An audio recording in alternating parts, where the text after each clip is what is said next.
The Virtual Grip Network and the Bootleg Racing League welcome you to the Grand National Series presented by Gargamel's Kitchen.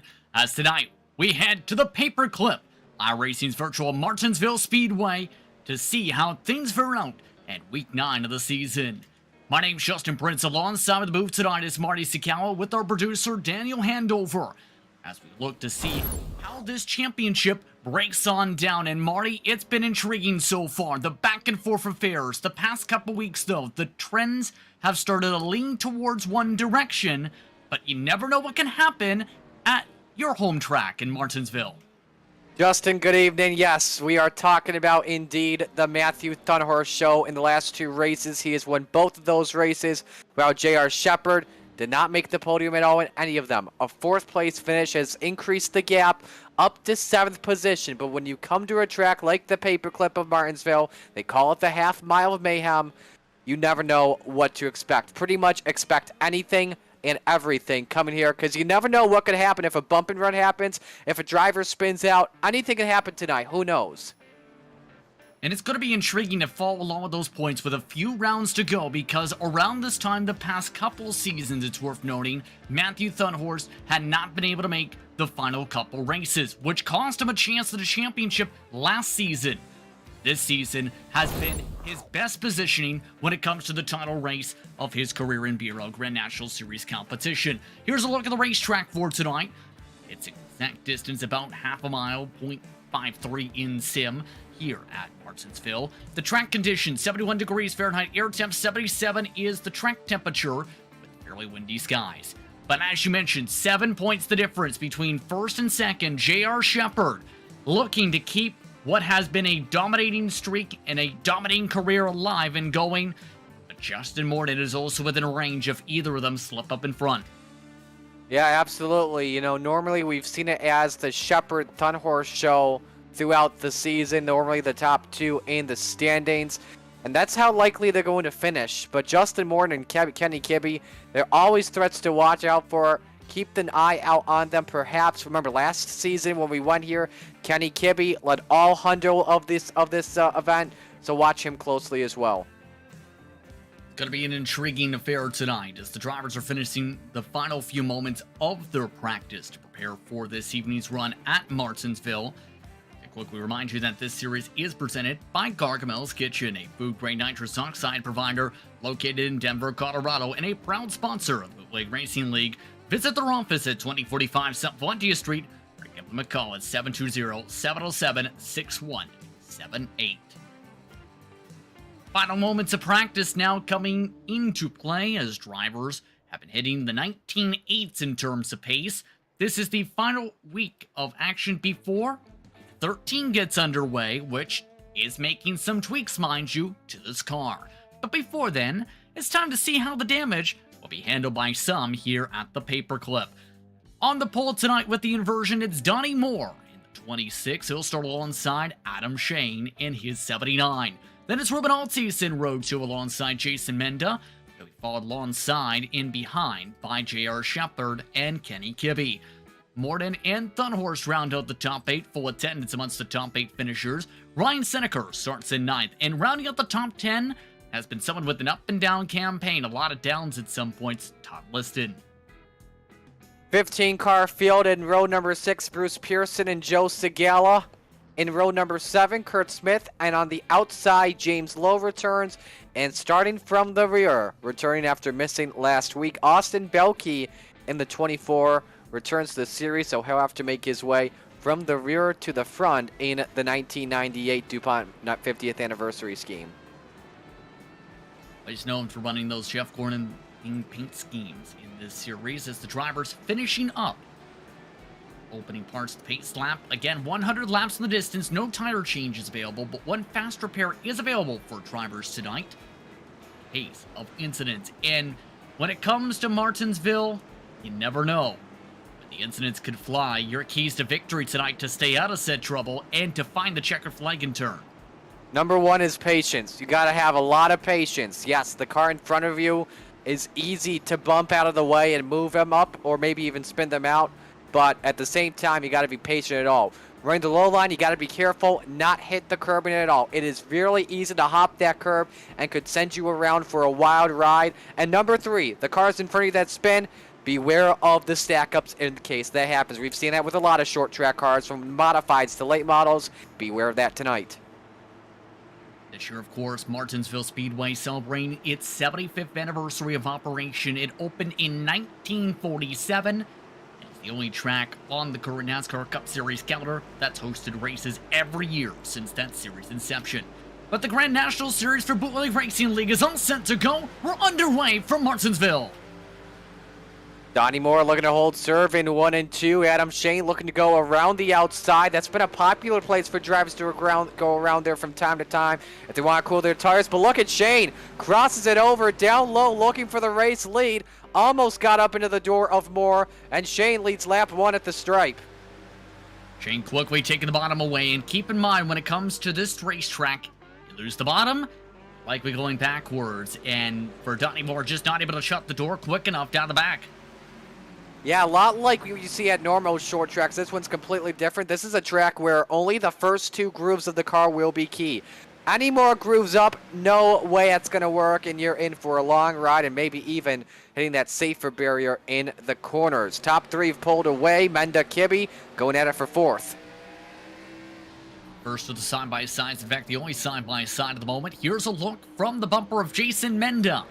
Still has Kibbe to the outside, and you can make the middle line work a little bit, Marty, but it takes a lot of laps on the track in terms of rubbering up. For that to become the case, it can hurt your tires on short run. Absolutely. We saw a little bit of it in practice. Not a lot of rubber on that top side of the concrete compared to how it was on the bottom of the track. And definitely will take some time. You made a good point there, Justin. And it has worked from time to time. But the only thing is, if you compare it to a track like Southern National Motorsports Park, it's a track with not a lot of banking. So the high side may be a little bit tougher to get their way around. Interesting to note here, Kibbe's already got some left side damage. I think there was some net code contact with Menda while battling for 4th. Minorist of touches, I think, at the very most. Menda giving a decent amount of space towards the outside of him. Wow, Kibbe's giving a lot of space to the inside of him. And you can't afford to hit the curbing, though, Marty. Menda's nearly hit it a couple times in 1 and 2. That's my key to the race here. At the same time, you do have to be careful of that grass, too. Can leave a little bit of dirt on the track. If you look closely in turn 1, there were those skid turn marks. 2. One car spins around to the heart of the pack. No caution somehow. We stay green. Ryan Seneker also collects Bruce Pearson, who may have gone on the inside of that green cone coming off of turn 2. And guess what Pearson did? He put the chrome horn on him, and as you can see in the replay, this is off of turn 4. Let's see if we can get this here in real time. Watch this. And this is way too early to do this here. The bump and the dump. And I'm very surprised that boss man Lowell Jewell did not throw yellow out. Especially since he did get touched by Joe Sagawa there, but no caution, we stay green, no penalty for Bruce Pearson. Continue on going. As you were seeing right before that situation, J.R. Shepard did make the pass on Kenny Kibbe. Kibbe finally finding a hole to the inside. Here's a look on board from Shepard. And this is one of the main things with the inversion. It's difficult to pass here. It takes 10, 12, sometimes 15 laps to get the pass set up. And you know, that was one of the reasons why Kenny Kibbe won last season when we were here at the Paperclip, being out in front. You want to be starting near the field. Sometimes this inversion can be like your best friend. As you see in front of Shepard, Menda sent it to the inside. Oh, the curbing. The rear end came out from underneath them. And that was some great car control, but Altis hangs on to 3rd. Shepard, meanwhile, wants P4. And he's nearly pushed to the curb by the 45 of Menda. Shepard able to keep it to the inside, but that almost looked like a little bit of a star bright slide moment and a star slide, nearly saving and does save off a turn 2 movement. Shepard up the spot. Yeah, I don't know if you look closely off at turn 4 when he was driving, but he had a handful with the steering in the 45, and he's lost a bunch of spots from 4th all the way back to the 9th position. Not the start Jason Menda wants at all. Shepard is up to 4th and looking on Altis for 3rd. As we've seen there as well, Menda dropping all the way back to the end of the line to 9th position outside the inversion spots. He's usually a familiar driver inside those spots, but J.R. Shepherd showing the nose. Not going to send it there underneath Altis. In fact, he pressurizes him to the mistake and gets pitched to the curb. And he got the curbing there in turn number 2. That would have been a big advantage for J.R. Shepherd on that exit. However, though, Hayden, the curb tucks him back in line, and now Kenny Kibbe trying to put the pressure at the moment in the battle for 4th position. Altis still leading this freight train in 2. This pack is up to 3/10 slower a lap than Adam Shane and Donnie Moore currently after just 15 laps coming in this time by complete. I think the frustration may be starting to build up though, Marty, with how Altis does not want to give any space to anyone trying to get inside to him at any point. You know, and I think J.R. Shepherd is one that's frustrated as well. I think all the drivers from 3 through 9 are all frustrated because they were side by side at the head of the pack to try and go at it aggressive early, while the top 2 of Shane and Moore, they were racing clean early. They were staying single file and were able to get that, pick up some ground. That's why if you're battling for a position, you're losing momentum regardless. Altis, remember, usually amongst the contenders for the inversion pole spot. Altis coming into tonight, still amongst the top 5 in the point standings with 235 points, near contact again. Yeah, that got close. Kibbe and Shepherd nearly got into each other and then into Altis. That could have been disaster waiting to happen. And this I'm noticing here with Shepherd. He's trying to diamond the corner.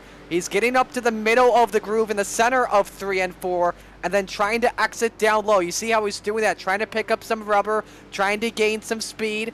Not working the best for him. Altis trying to shut the door. This battle is on. Meanwhile, Liston wants Menda for 8th on track behind them. See that side by side of the backdrop of the helicopter move as Menda has made said move. He is back in the inversion spots, -4 for him in the race. Most spots lost, though, still from Seneca. But eventually you'd have to think, somebody may say, let's try and see if we can late break into the outside line at this point. Or will Shepherd get the run? He shows the nose. Will he send it? He licks the stamp. He's pitched to the curb again. Oh, he got Altis! There goes Altis. That was coming. I don't know if I like that move if I was J.R. Shepherd. I would have thought second about it because if you look closely in turn 1, he wheel hopped it. Yeah, at the same time, that was a major netcode situation. Look at that. There wasn't even contact at all. Big netcode, and J.R. Shepherd gets daylight and tries to close in on the top 2. Now look who this also tries to affect as well. Matthew Thunhurst, who is currently in 6th position, 3 positions back. Think about it. Remember, Justin, 7-point lead for Thunhurst coming on in. Shepherd needs to have an incredible day and needs to finish many spots ahead of Thunhurst when they come to 2 races to go after we take the checkers tonight. Thunhurst doing a solid job, though. You will say, though, in 6th position, it's still a -2 on the point tally. Depending on how things fare early. Remember, though, Thunhurst showed some good speed on the long run at some of the racetracks this season. Just hasn't been able to get really too many major runs. And all that checking up and slipping and sliding did cost them 3 seconds now to the race leader, still in Shane and Moore. By the way, Shane and Moore are still your top 2 in all this craziness. I don't know how. He's been in the race lead since lap 1, thanks to that crossover move. Donnie Moore still ran there in 2nd, but something to mention here, keep note of, Justin, with Shepherd, 2/10 on average quicker than the top 2. He is coming like Jaws is, so watch that closely. Let's keep that in mind for later on. Da da da da da da da da da. Losing time off the corner, though. Either way, Kibbe is still leading this respective pack you're following along with, keep in mind. Kibbe is looking like he is really loose on the rear tire, trying a very wide arc, Marty. Yeah, looks like he's putting a little bit too much right foot in the center and the exits. That can lead to that car getting light and can lead to that car doing a 360 just from a self-spin. Be interesting to see how Morton and Thunderhorse use this to take advantage, but you see it once again. Kibby, that car is like getting really loose on entry, like he's wheel hopping it. Not necessarily the wheel hump per se. I think it's more so just trying to go a little bit deeper on the brakes in of itself and having that wider balance where it's almost trying to diamond the corner off, center off. Right there, you see it for a perfect example. But there is a small dip there, Marty, where if you hit it, you go bye-bye. Absolutely. Got to be careful here at the paperclip. I think that part which you're referring to, that dip, I think, did you say that's in 1 and 2 or 3 and 4? Coming out of 2. Okay. Never mind. I was thinking of something different. I was thinking of turn 3 when the concrete got taken out in 04. And that's a completely different situation there. Let's put Yeah. it that way. Bruce Pearson, by the way, his situation, he's come into the pit lane. Involved in that early incident with no caution. May be the first driver out. He is now 1 lap down. Just past 30 laps complete in. And the fall off so far, up to 4/10 for a majority of the drivers. Here's the look from Morton. Just an update, by the way, on J.R. Shepard. He's actually been faster from 2/10 now to just about 400ths compared to the race leader, that time by 200. So I think he definitely burned up his tires. You said it earlier. He's not been having the greatest of exits. I think he's using up a little bit too much on the exit. So he is losing time to the 79 of Adam Shane from time to time. Something as well to keep of note here. This has been a track, I think, and I remember this from the first race I did with you last season. This was a track that was really known for a long run in this race. I think we only had 1 caution last season after like maybe 80 laps in. It's going to get intriguing how the later stages, if it comes down to that kind of a situation, is going to be absolutely huge. Absolutely. Who knows what's going to happen, but I think all the drivers as we're in this long run, I think they're just trying to run their race at the moment, try not to burn up their tires. You can see right now as well, when you watch J.R. Shepard as we head into turn number 1, you can watch the front end start to drag when he's under braking. You know those tires are starting to get a little bit worn out on this long run, 34 laps in. Shepard now within the 1 second, by the way, of Donnie Moore, who is now losing a fair bit of ground to the 79. Right, just past a third of the way through, mind you, in this one. I want some of the other drivers to keep an eye on. We mentioned Austin Belke and his paint scheme. It's all the way up to the 10th position. With a +5 right now. 7 seconds back of the lead, yes, but his pace looking like a fairly significant tire save, if anything, in the 20.8s, really backing down the tempo. Yeah, you know, I think you could say the same thing, too, for James Lowe. Each of them are up 5 positions. Lowe is, I think, just using just a little bit more tires compared to Belke, wants to go at it. Just ran a lap that was about 600ths quicker than Belke. But, yeah, I think Belke definitely is saving tires. I think he's trying to wait for that first yellow to come out. He's off to a good start here, up 5 positions at the moment. But I think he's looking for a yellow to come out. That way we can pack the field up on a restart and then try and get more positions with more tire wear than maybe compared to guys like Altis and Menda and maybe Morton and Thunderhorst. Speaking of Thunderhorst, 6th position at the moment to Shepard's 3rd. Still waiting in line with Morton. That next driver up in line of the pylon you referred to is battling for the inversion spot in James Lowe in that 99. Right now, over the back bumper, in fact, and this could be trouble for Altis and how his rest of the season can fare out. Nowhere to go yet for James Lowe, though, taking a baby blue and more iRacing standard look tonight. Yeah, absolutely. I like this scheme. When I first saw this scheme, I'm not gonna lie, I thought Walmart was sponsoring him fictionally, but yeah, this is a critical situation here at the moment as Altis went wide in the center of 3 and 4. You're either gonna be starting in 1st position next race or 9th position next race, so this could affect Altis big time. Low, definitely the faster car by on average about 0.05 of a second. Seen a couple times already, trying to get the top line rolling, just not working today. Just not enough downforce in this type of car, it seems, for it to run at least side by side up there to be able to late break your way to that mark, unless someone makes the mistake. See Yeah, just absolutely. how close it is, how close the Valence 2 is from getting to the bottom of the racetrack. Yeah, you know, Kenny Kibbe, perhaps you could say, is the notable example of a guy that is entering high and exiting low, trying to diamond that corner. He's actually lost just a couple hundredths of time to Justin Moore and Matthew Thunderst, I could say, as they are approaching lap traffic. That's the 19 of Seneca, and he should not be an issue to the drivers from 4th through 6th. So either. One thing to note, you notice on the pylon, Donnie Moore's pace has fallen off a cliff. Yes. Over the past few laps, he's losing a couple 100ths to the race leader. He is now within arm's reach, J.R. Shepherd. Yeah, he lost a 10.5 that lap compared to Adam Shane, and just about a 10th to J.R. Shepherd. Gap now 0.6 of a second. We'll have to watch this closely and see if he can get another position. Remember, one position is 1 point. And if I'm Thunderhurst, I'm thinking, come on, Donnie, block J.R. Shepherd as much as you can. I need the points to keep up at 7 points in the lead entering next week. And right now, at the moment, it's currently a 3-point, it would be a 4-point difference, entering next week at Irwindale.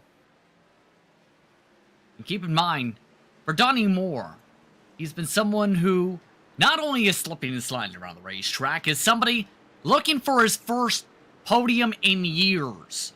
The Yes. last time I remember finishing inside the top 3 was in the opening season or so of this series. That's a long time as talked about. Kurt Smith, with a problem, meanwhile, has had to put his car in the tow truck, and he's out of the car. Yeah, you just talked about Donnie Moore. This is a guy that's got a lot of heart in this Grand National Series, no matter how much he races. And to see him currently in 2nd place, that's really cool. And as we're approaching the halfway point, staying inside the in this second position, I'm loving it at the moment. I don't care if J.R. Shepherd's putting up a fight on him. This is awesome to see at the moment. Now, this will be interesting to see when they battle for 2nd, how much that Adam Shane can gain, because he's got a 1.6 second lead, and also how much that Kibbe, Morton, and Thunderhurst can close in, because they're not battling right now at the moment. They're just racing their race. Approaching the halfway mark this time around, taking a look at that grouping you're talking about. The frustrating thing, I think, in their potential minds is, if it goes green, they're not catching up to the leaders at the rate they're going. Absolutely. You're right on that. That's for sure. They will need a yellow flag. And a guy like Kibbe, who won this race last year for Thunderhorse, who's been winning a bunch of races this year, they do not want to see this race go caution-free, that's for sure. And it'd be frustrating for Matthew Thunderhurst to currently be up 6th at this point at the halfway mark after starting from 8th position due to the inversion. But Adam Shane does not want to see a yellow flag either on the other end. When was the last time he won a Grand National Series race? That's my question. Or was on the podium. His chance at a first win. He has been on the podium in a while. A long while. Just go to the battle for 2nd, by the way, here. As we're going, speaking of first-timers in a while, Moore and Shepherd gap is closed down to a 1/4 of a second. So this will be one interesting to watch. He's cut it down to about a car length. And Donnie Moore, smooth in 3 and 4. Unlike how J.R. Shepherd is driving. That looked wild on the exit. Yeah, J.R. Shepherd starting to pick up a little bit of exit speed, but is still losing ground to Shane. Donnie Moore, meanwhile, not wanting to give up easily. This is one of his better career tracks in all of Saturday's sanctioned competition in the Bootleg Racing League. Usually is someone you see inside the top 3 in the non-broadcasted part of the card. He's really leaning on that rear tire, though. He's lucky he hasn't lost it yet on entry.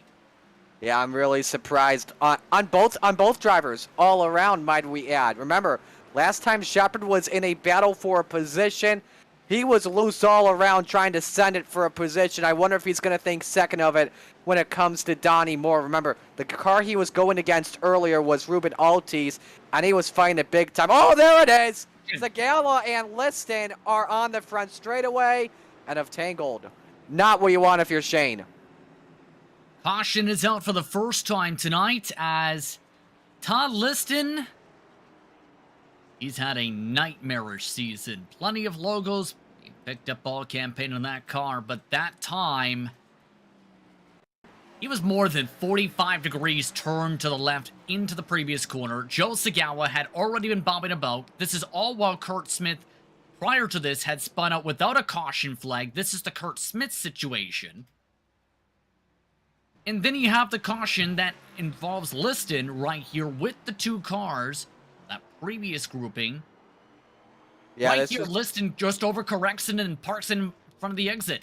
Yeah, I think as well too much right foot on Liston, then Segala just absolutely with nowhere to go. But the long runs, I think, Justin, may have just come to an end. You normally see one in a race, sometimes two. But, you know, with the speed at Martinsville, it could end here. Here's the onboard from Segala. You can already see on entry, Liston was going to lose. Yeah, no question about it. Liston's been having those kinds of drives where the 45-degree angles, you see that along the 87. It's been rough for him on the short tracks this season. He's bringing that down to pit road. I would not be surprised if he took it to the back straightaway garage for the end of the evening, or maybe even get a quick repair. Mentioned one fast repair available. He only took a little bit of rear end damage, but here's the thing. This is a new damage model car. Yes. Racing service. Keep in mind, there was a pre-build press release given out earlier, or rather through the forums today, Okay. through iRacing, which allowed drivers to be able to see what is currently a part of the upcoming build that is for March the 8th. There were some pre-release mentions of this car getting some adjustments to its damage model, Marty. Okay. Interested in that. I don't know if you can tell me any specific details. You read the forums more than I do. Yes, to give you the specific details, rather, it's among some of the new damage model adjustments in particular, with plenty of the cars. In particular, the mention I seen was towards the bottom of the car in terms of how the damage is for the chassis in of itself, Marty. And we've seen sometimes, depending on the hit, you end up breaking that chassis significantly. It also will be having adjustments to detect distances for the wheels, and will they be able to write them quicker in regards to damage for hyperextended wheels specifically? That's definitely interesting there. I'm looking forward to the new release out. More importantly to me, when it comes to what's coming up next season, we get a new dirt track. I'm a dirt guy, so I-55's coming. I'm excited, but I'm ready to go back to green here for this too. Drivers are just about as well. With 40 laps to go, Shane is still the race leader. How long, though, is the question. He's led all 60. Donnie Moore, J.R. Shepard, Kenny Kibbe, Justin Morden, Matthew Thunhorse, the top 6. Virgin spot battle is between Altis and Mendo with that caution. Double set to go off turn 4. iRacing pace car already off. Everybody tire spins. Better launch for Donnie Moore on the outside. Off and away to turn 1. I could not believe Donnie Moore matching the restart there on Adam Shane side by side. Perhaps Donnie Moore may have been saving his tires to try and go get Adam Shane in turn 3, drag racing it. What are you thinking here if you're J.R. Shepard and Matthew Thunhurst all together? Close at the stripe. Moore to the lead. Second lead change of the evening. Oh, Donnie Moore with his first laps led now of the night and the season. J.R. Shepard watching in third in the popcorn seat. All of this is while Kibbe has moved up to 4th. Thunhorst on the outside has passed Morden for 5th. Big Still pass side there. by side for the lead. Big pass there for Thunhurst. That's 1 point he's gained up there, and that would currently make the points provisionals at 5 entering Irwindale. But more importantly, for the lead, a bunch of drivers that want to get a win, that illustrious win. Shane went up the track at the center. This time he's got it at the line. Shane able to take the lead that time by once again. 61st led lap tonight out of 64 complete. Still not clear, but J.R. Shepard looking for a race high second. Takes a higher arc. Donnie Moore sends it hard to stay at the quarter panel. What a fight for the race lead. This is incredible. I don't know what I'm thinking if I'm J.R. Shepard. Oh, man, Shane slammed the door on Donnie Moore, and here comes Shepard for second position.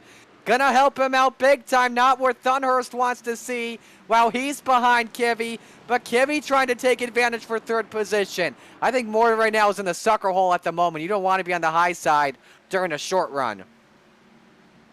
Kibby tries to dive to the inside still. Moore now slipping back his race. Now going complete with the opposite of how it'd been most of the night before the caution. Thunhorse falls in throughout the hole and contact. That wasn't good.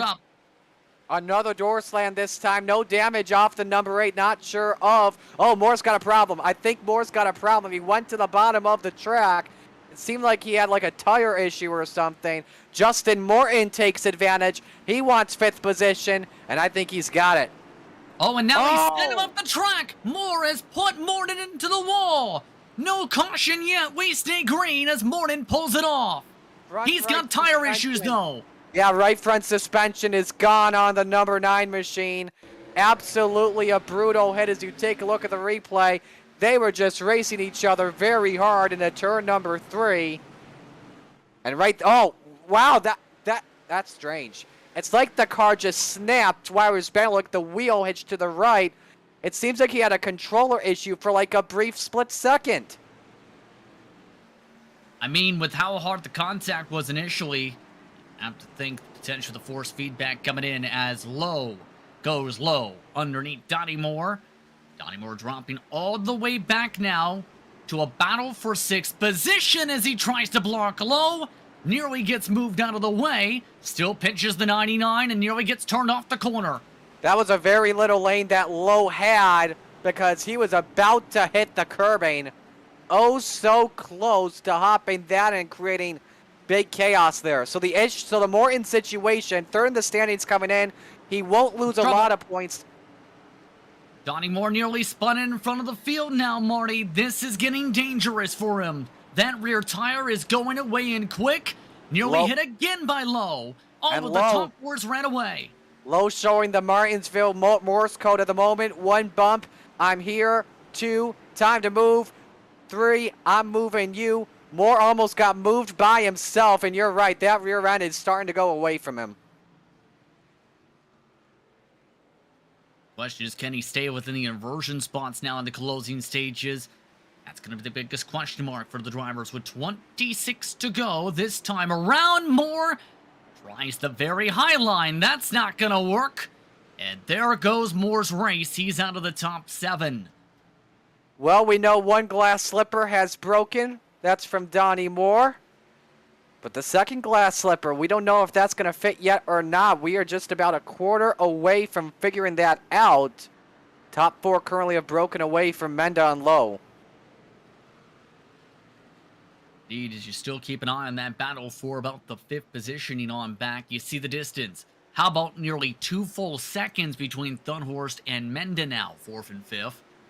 But all of this is wow. Shane, Shepard, Kibby, and Thunhorst are grouped together. Kibby has been all over the back bumper of the 98 for a good portion of this final run since that battling started up with Moore.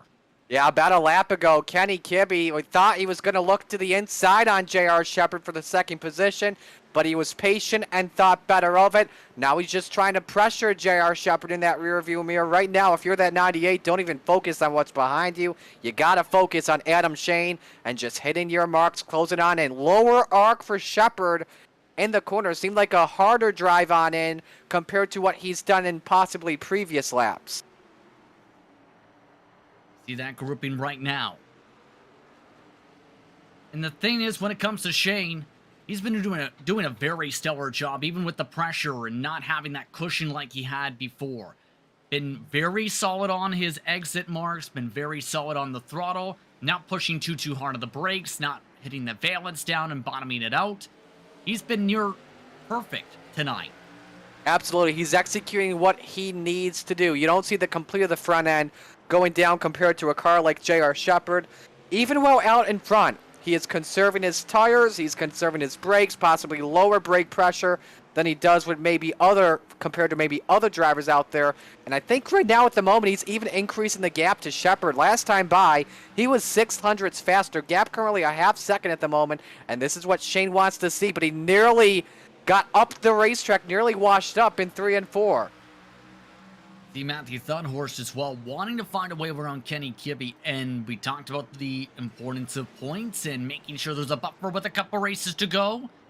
That's going to be something to watch for. Also, out of the top 9 now is Donnie Moore. He's now been passed by Joe Sagawa. Donnie Moore from 2nd to 10th in about 15 laps. That's an unfortunate break there for sure. Feel so bad for Donnie Moore in that situation. Started on pole via the invert. Was in 2nd for pretty much that entire race. Looked really good at getting a top 5 finish, and then that yellow flew, which definitely changed everything. Down to the final 18 laps now, coming to 17 this time by. Just tuning in, 12 drivers still in the lead lap. Adam Shane looking for his first victory of the season and for his career in BRL Grand National Series competition. J.R. Shepard has gone to a race-high 2nd after starting 5th. Kibbe holding on in 3rd. Matthew Thunhorst, the points leader and the series winner in victories entering tonight. Rounding up this top 4 grouping, that has pulled away nearly 3 whole seconds. Just about with the pace they're running. There are a couple lap cars to factor in. Morden, who took the faster pair. Todd Liston, who's in 12th in the last car in the lead lap, could be factors here, depending on how things fall in the final 15 laps. I don't know if you're watching Thunhorst closely like I am, but if you watch closely off of turn 2, I think he's using a lot more gas compared to Kenny Kibbe, and I think it's just enough for that rear to... Oh my! Caution James is out. Lowe. James Lowe in the 6th position goes around as the caution waves for the 2nd time. And he tried to do that outside hard brake we talked about, Marty, a couple times. He couldn't get it to work in the battle with Menda, and this time, he looped himself. This was simply just a wheel hop, but look how close he came to taking Jason Menda with him. Code Brown moment for the Haviline machine. But I got to give everyone else credit behind. Everyone else missed him. They ran it with the low groove. Nobody was side by side. Just a self-spin for James Lowe. He's used up his tires, though, but no damage. He'll stay in the field, but this yellow changes everything amongst the top 4. This opens up the door for just about everybody to try and win this one. Shane still in the driver's seat. Now, just literally, but figuratively, when it comes to the closing stages as the control car here. But you have Kibbe starting the inside. You have drivers like Menda who have a chance to leapfrog their way to a highest finish of the year. Austin Belke has a great chance to gain some spots. He's up to 9 positions gained as a result of this caution flag trigger. What a night, to say the very least. Absolutely. Great night for Belke running in the 6th position. Remember, missed last week, so he started from the rear. Could be a contender, possibly, if we get yellows breeding yellows. He'll need some help, though. He's got Menda in his way before he can try and chase down the top 4. Now, something I'm thinking about here, Justin. Watch this closely. When we go back to green, J.R. Shepard and Matthew Thunhorst will be nose to tail on the outside of the first 2 rows. I don't think we've seen that yet tonight on any start or restart. Most of the time, if you started on the inside, you're likely to hold on to the inside and gain some positions. If you're on the outside, we've seen the importance to find a hole to slot yourself into. And keep in mind, this is all while these are the final few races in this series for this car. Because as you alluded to, changes are afoot coming to the end of March. Absolutely. Who knows how these cars are going to drive? Definitely different. Will it affect a front runner? Will a back marker get better? Who knows what's going to happen come week 1 of the spring season for 2022 season 2. Now, I'm thinking here, when we get back to this green flag on that outside line, you were trying to pinch down Kibbe and Shane to that low line, trying to pinch them down to the curb as much as you can. This is hard racing to the end. It's a 10-lap sprint to decide who wins this one. Final return for tonight. Point of no return, should say. 5 laps to go. Adam Shane, J.R. Shepard, Matthew Thunhorst, Kenny Kibbe, the top 4. Thunhorst on the outside of the 4th spot, should say, as well. Jason Menda in 5th, Belke 6th, Altis and Segala top 8. 10 laps to go at Martinsville. Who takes the checker to the question? Stacking the box. Shane with a good launch off, and away we go. Oh, but a better exit from J.R. Shepard. I don't know if Shane had a little bit of wheel spin on that exit of turn number 4. No pinch down from Shepard. Can Shane clear perhaps one of the fastest drivers in the series and perhaps the GOAT of Bootleg Racing? Oh, almost contact in 4. Can Shane clear for the lead? I think he can. No. J.R. Shepard just holding on as he late breaks it in.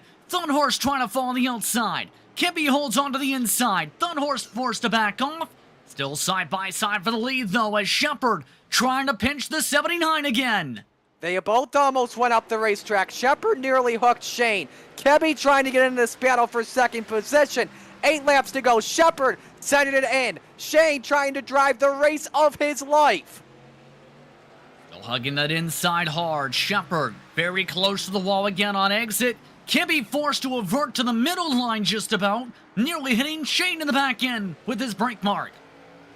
Better exit, I think, from Shepard compared to Shane last time by 200ths faster, and is getting the outside groove to work off of turn 4. That time off of turn 2 did not work really well for the 79, but watch turn 4. Oh, bad entry for Shepard. Kibbe trying to close in for second. Shane clears, maybe. 6 laps to go, but gotta be careful of the bumper. Nearly got the bumper, Shane did there on entry. Shepard trying to keep it later on the brakes. He gets boxed in as Kibbe goes back inside. Now it's side by side for second, but Shepard opens the door again for the lead. Oh, Shepard got loose in the center of 3 and 4 just barely. I think it was netcode. Somehow still holds on to it. Shane was clear at the stripe. 5 laps to go, and I believe if we get a yellow, this race is over. This point on, this could end the race if we get it from here. Thunhorse all the way to the inside, nearly to the wall. Still holds on to it in 4th. That was either a Hail Mary move or a glitch on his controllers, but that doesn't matter right now. This battle for the lead is getting crazy. Shane's rear end almost got into it in turn number 1. Shepard is driving it so hard, Shane needs Kibbe to help him out possibly. On the outside still Shepard on the late break. 3 to go this time by. Shane slips a bit up the track. Shepard gets the run. That time by, Shane got the lead lap by 12 1/1000ths. Will that be the case in a couple more miles? Down to the final mile and a half. Down to the final mile. 2 to go this time. Shepard is there. He had the lead entering turn number 3. Shane trying to pinch him up. Popsicles are up by Barney. 2 laps remain at the line at Shane by about a valence. Getting very dicey still with Kibbe trying to get an exit. Shepard up the track. Thunhorse trying to find a way to go. Coming to the white flag this time by. Contact nearly in 3 and 4. They see the white flag, a half mile to go. That time it was Shepard barely sending it in. Justin, who's gonna win it? Coming up the final few corners. Shepard trying to get the runs on the outside. Kibbe thinking about a move to the inside. Shane tries to hold on. Will he get his first win of the year? He slides off the corner. Pinches Shepard up. Shepard gets the run. J.R. Shepard wins it at Martinsville in a drag race. 200ths of a second. A big clutch moment for J.R. Shepard, and he only led 2 laps. And it was the final 2 laps, in fact, that he got tonight. What a finish and what a drive for Shepard. It took him the whole race to get there, Marty, but in the end, he leads the final lap and the second to last one to help set him up for this one. And this is big here as well. Thunhurst with a 4th place finish. So he answers back on one of the 2 bad races that Shepard had. So the points lead is down to 4 for Matthew Thunhurst as we enter the final 2 races of the season. It'll get interesting. Thunhurst, though, better starting position next week at Irwindale. And then Adam Shane, man, I'm gutted for him. Just about had it. Shane, his best run all year, comes just a touch bit short. He finishes second behind Shepard. 3rd spot goes to Kenny Kibbe once more. Matthew Thunhorst, first time's off the podium in 4th. Jason Menda, Austin Belke, Ruben Altis, Donnie Moore, rounding the virgin spots. Good on Donnie Moore with some of the cautions, able to get provisional pole version for next week. Then it was James Lowe, Justin Morton in the top 10, big for Lowe and Morton outside that top 8. In 9th position, James Lowe. 10th, Justin Morton. 11th, Todd Liston. 12th, Joe Segala. 13th, Ryan Seneker. 14th, Kurt Smith. 15th, Bruce Pearson. Top 12 all finished the race, 13th through 15th. All retired. That's a look top to bottom at the run over for tonight. Post-race coverage coming up in just a couple moments. You're watching the Virtual Grip Network for coverage of the Bootleg Racing League's Grand National Series from Martinsville, Virginia.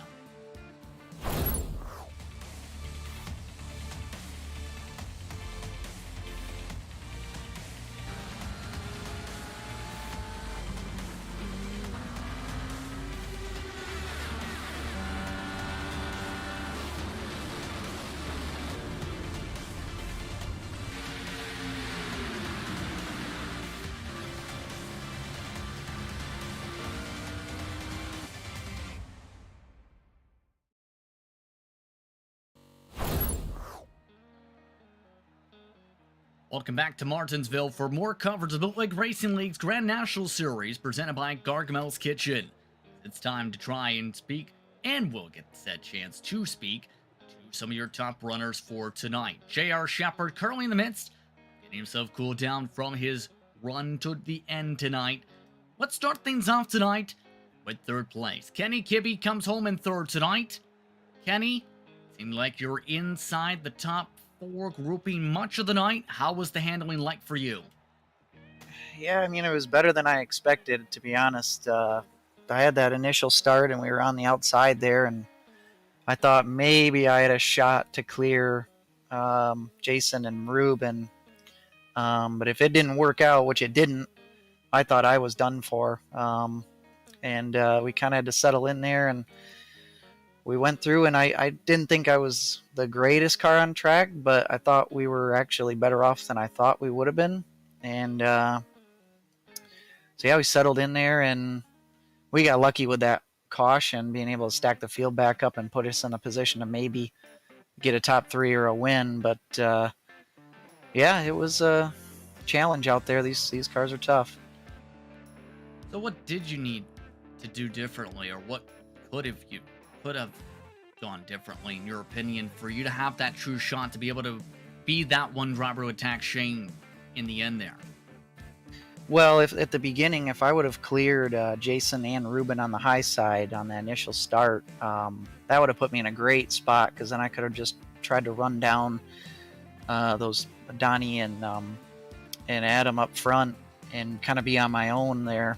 So that would have helped. And something else aside from that would have been, I think I could have taken care of my rear tires just a little bit better. I did better here this time than I have in some other races here, but I think I could have saved just a bit more and had a little bit more drive off. That would have helped. So the next race on the campaign is Irwindale. Your thoughts are going to Irwindale to see how things fare out, a track known for being a high groove track. Yeah, I mean, I don't even remember the last time I raced at Irwindale, so it's been a bit. I know we only go there once a calendar year, but it should be pretty track position heavy, where restarts are going to be important. But we've seen in the past in various series here in BRL where the bottom line can work. You just have to be really, really disciplined about it. Not sure if we can make it work in these cars, but there might be some point where we have to give it a whirl. Anyone you want to thank for the run tonight or give a shout out to? Yeah, just everybody at Bootleg Racing League. We had some really awesome racing this week. We only had 2 cautions combined in our other 2 events tonight. And also had 3 different winners tonight, which is cool to see. You guys at Virtual Grip Network for the broadcast as always. And everybody likes to ride on board with me and have a lot of fun on Saturdays. Congratulations once again on the podium finish again, Kenny. Thanks. Kenny Kibbe finishes in third tonight. Second spot, Adam Shane. He gets to speak with Marty after heartbreak. Adam, first off, heck of a run tonight, man. Dominating run. Just walk us through what happened there in turns 3 and 4 while you and Shepard battled it out for the win. Well, to be honest, I just didn't want to slide up into him. I just didn't want to do that to him. He's a clean racer, and I try to be clean with these guys. And to be honest, I thought I might have had him by a bumper, but I think I just was a little too cautious on that last turn, and he just got the run. Were you surprised that he had the high side working? Because, I mean, the low line is, of course, the preferred line to go around Martinsville, but it just didn't seem like a lot of people were able to get that high side working, but Shepard was able to get it to work in those final laps. Oh, no, I wasn't surprised. The past couple races I've done here before, you can make the high line work. You kind of have to pinch the person down and just kind of let it roll through the whole corner, but you can make it work. So I knew he could do it. Next week, we go to a unique short track at Irwindale because that's where the high side is normally dominant compared to the low line. What's your outlook look like entering next Saturday? I just hope to keep it going. I mean, tonight felt good. I mean, I might have got second. I might have just lost by an inch, but it still felt good to be up there. I mean, it boosts my confidence for sure. But I'm not the greatest at running the high line, but I mean, if that's where it has to be, that's what I'm going to have to practice at. Who do you want to give shout-outs to on your run tonight? Well, I want to thank BRL. I mean, they put on a great season every year. I want to thank you guys for putting on great broadcasts. I watch it every Sunday morning.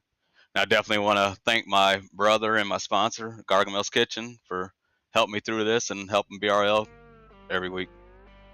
We'll let you go. Great job tonight. Thank you. Adam Shane finishing in runner-up. Meanwhile, we'll take this into victory lane where Justin's got the winner. Yes, indeed. Standing by after this run was J.R. Shepard and will be and is now J.R. Shepard in all periods of time. But for J.R. Shepard, at one period of time, he was as far back as 2 seconds behind Shane. In the end, you beat him by 2 100s. How are you feeling? Yeah, it's an extremely close race there at the end. Just first off, Adam ran an amazing race tonight. So, if that last caution hadn't come out, there'd have been no way that anybody could have challenged him. I feel like during that long run, I might have been able to get close to him in the closing laps, but he was doing everything 100% correct. So, just unfortunate that caution came out because that was going to be an extremely good win for him. And how difficult was it in the first place to be able to make that outside work, to be able to stick that line? Yeah, you can make it work. It takes somebody racing you clean, and Adam, thankfully did that to me. I try to race everybody the same way, and he returned that favor. But it's tricky. The car does get tight going into the corner, and if you overdrive it just a little bit, you lose that ground or that advantage that you have. And I did that for the first few laps after the green came out, and almost fell back to, I think, 3rd or 4th place there. And I just decided had two bad weeks in a row where late restarts got me, and I wasn't going to let this one do it. Next race is Irwindale. Championship within reach still. Your opinions on how you have to close out the season in turn with 2 difficult tracks left? Yeah, you take it one race at a time. The most important thing about racing in a league is to have fun and enjoy yourself. So I'm trying to do that each and every week, and not take things as serious as might have in the past. So just trying to enjoy it. But Irwindale's definitely a tough track, and probably going to end up being one of those places where wherever you start or restart the race is going to be real key. So the high line's really dominant there, and you can make the bottom work, but it's tricky. So, yeah, if you start on that outside lane, you're probably going to have a pretty big advantage next week. Anybody want to thank for the run? Yeah, just thank you to my team, Different Path Motorsports. Big thank you to Gargamel's Kitchen for being a great title sponsor. They've been around for several seasons, and I know they're back next season too. So that's an amazing partner to have in iRacing. And, of course, thank you to Bootleg Racing League for giving us a place to do this each and every week. And thank you to you guys at the Virtual Grip Network. We appreciate how you make us look each week. Thank you very much for the time. Thank you, Justin. Getting that J.R. Shepard, rounding up top 3, in fact, coming away with the victory tonight. Thank him along with the rest of our podium for taking the time to speak with us. Real quickly, Marty, your thoughts on this one? A great race overall. We saw that long run we saw in the beginning. That was a great one. That finish, man, those were two drivers that wanted to race each other clean, at the same time wanted to race each other hard, did not want to give up. It was all about just who would get on the gas first, and we saw it with J.R. Shepherd. Goes home to a race victory. He's back in this championships battle. With that, though, I'd like to thank you for tuning in for tonight's action. This series is presented by Gargamel's Kitchen, a food-grade nitrous oxide provider located in Denver, Colorado, and a proud sponsor of the BRL. Visit their office at 2045 South Valentia Street or give them a call at 720-707-6178. The next time BRL action will be taking place for the Grand National Series, as mentioned, Irwindale, 8:55 p.m. on March the 12th. Make sure to tune in next Saturday. Meanwhile, on Tuesday, it will be the PGRL Premier Series heading to Phoenix. Their coverage starts 8:50 p.m. Eastern. Catch that on VGN. With that, thank you for tuning in for tonight's action.